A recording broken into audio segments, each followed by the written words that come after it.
At the end of Mark chapter 4, Mark begins a section of miracles in which Jesus illustrates His power over and in the midst of seemingly impossible situations. And this series of miracles really ratchets up Mark's evidence for the identity of Jesus. The first of these miracles follows Jesus' day of teaching, and Jesus is with His disciples in a boat as they're going across the Sea of Galilee. And Jesus is in the stern of the boat, asleep on a cushion, and a terrible storm comes up on the sea. It is such a terrible storm that the disciples are afraid that they're going to die. And they go and they wake Jesus up and say, "Teacher, do you not care that we are perishing?" And Jesus gets up and He rebukes the wind like you would rebuke a rowdy child. He says, "Peace, be still."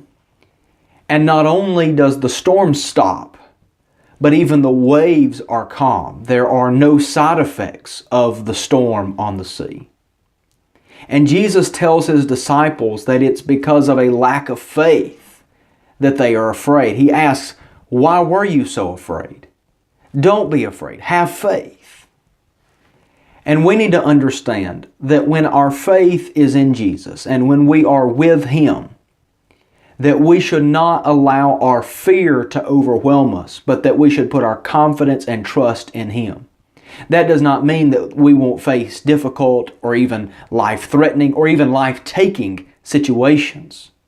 But it does mean that with Jesus, our ultimate hope is secure. And so we don't need to be overwhelmed by fear. We need to be confident in faith.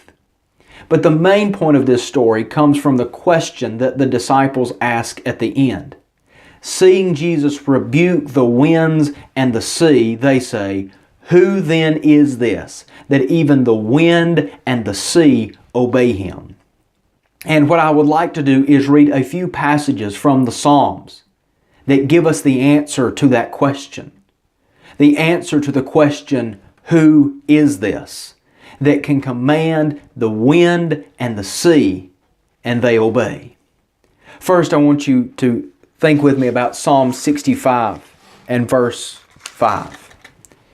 "By awesome deeds you answer us with righteousness, O God of our salvation, the hope of all the ends of the earth and of the farthest seas, the one who by His strength established the mountains, being girded with might, who stills the roaring of the seas, the roaring of their waves, the tumult of the peoples, so that those who dwell at the ends of the earth are in awe at your signs. You make the going out of the morning and the evening to shout for joy." In Psalm 89, in verse 8, "O Lord God of hosts, who is mighty as you are? O Lord, with your faithfulness all around you, you rule the raging of the sea. When its waves rise, you still them." And Psalm 107, verse 28, "Then they cried to the Lord in their trouble, and He delivered them from their distress. He made the storm be still, and the waves of the sea were hushed. Then they were glad that the waters were quiet, and He brought them to their desired haven. Let them thank the Lord for His steadfast love, for His wondrous works to the children of man." Today, consider those passages and answer for yourself, who then is this, that even the wind and the sea obey Him?